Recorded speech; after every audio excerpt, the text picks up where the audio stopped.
हाय, good morning प्यारे बच्चों। मैं आज कक्षा 10वीं खंड 4 रचना के आधार पर वाक्य भेद पढ़ाएंगे। ये ओनली फॉर 10th वाले के लिए है, खंड 4 में। उससे पहले मैं आपको 9th 4 दोनों को पढ़ा रहा था, लेकिन ये सिर्फ और सिर्फ 10th वाले बच्चों के लिए। सबसे पहले कि आपको रचना के आधार पर वाक्य भेद का जो भी पिक है इसका मैं आपको व्हाट्सएप ग्रुप पर भेज दूंगा। मैं सुविधा के लिए खेद है, इस पे और बेटर से हम वीडियो बनाएंगे, तो आप मेरे साउंड को सुनेंगे और उसको आप गौर से सुनेंगे उसको। ठीक है प्यारे बच्चों, तो आज हम पढ़ाएंगे रचना के आधार पर वाक्य भेद। वाक्य मैं क्लास 1 से ही सबको बताता हूँ कि व्याकरण पढ़ना अति आवश्यक है, कि व्याकरण एक ऐसा शास्त्र है जिसके माध्यम से बोलना पढ़ना लिखना सीखते हैं। और व्याकरण के 3 अंग होते हैं, वर्ण विचार, शब्द विचार और वाक्य विचार। आज आपको 10th में भी वाक्य विचार आएगा। ठीक है, तो आज हम आपको वाक्य विचार पढ़ाएंगे। तो वाक्य किसे कहते हैं? तो उद्देश्य तथा विधेय से बनी भाषा की वह लघुत्तम इकाई जिसके माध्यम से वक्ता अपने भाव एवं विचारों को संप्रेषित करता है, वाक्य कहलाता है।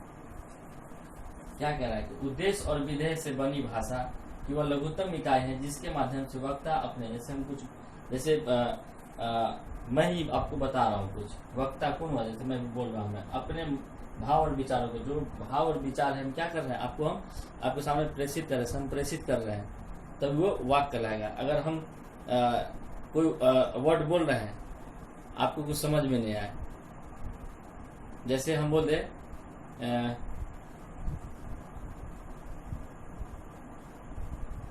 सफेद जूते, तो सफेद जूते से आपको क्या लग रहा है? यहाँ पे सफेद जूता आपको लेना है कि फेंक देना है, कि पहनना है, कि दुकान में रखा हुआ है?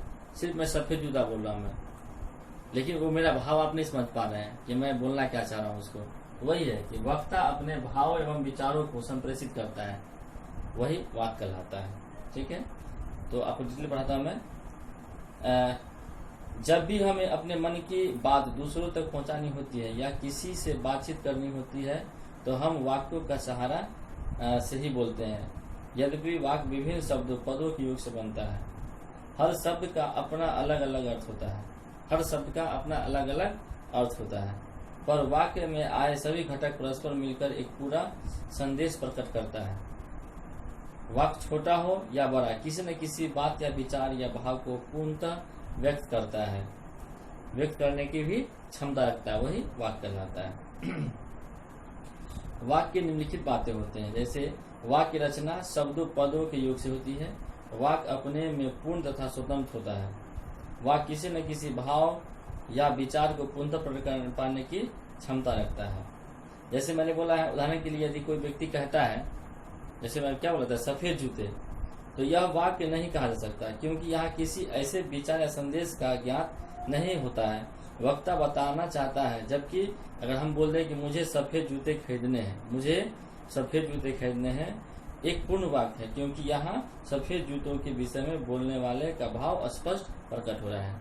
मुझे आज सब्जी खरीदना है, मुझे आज भिंडी खरीदना है, मुझे आज आलू खरीदना है। ठीक है, तो भाव समझ रहे हैं इस बात को? मुझे आज हिंदी ग्रामर पढ़ना है,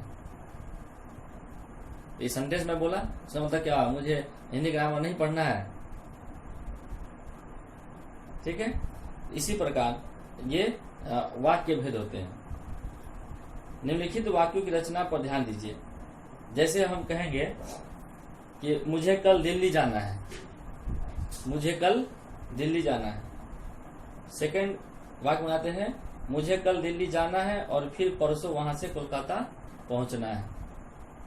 तीसरा वाक्य बनाते हैं, मुझे सूचना मिली है कि कल मुझे दिल्ली जाना है।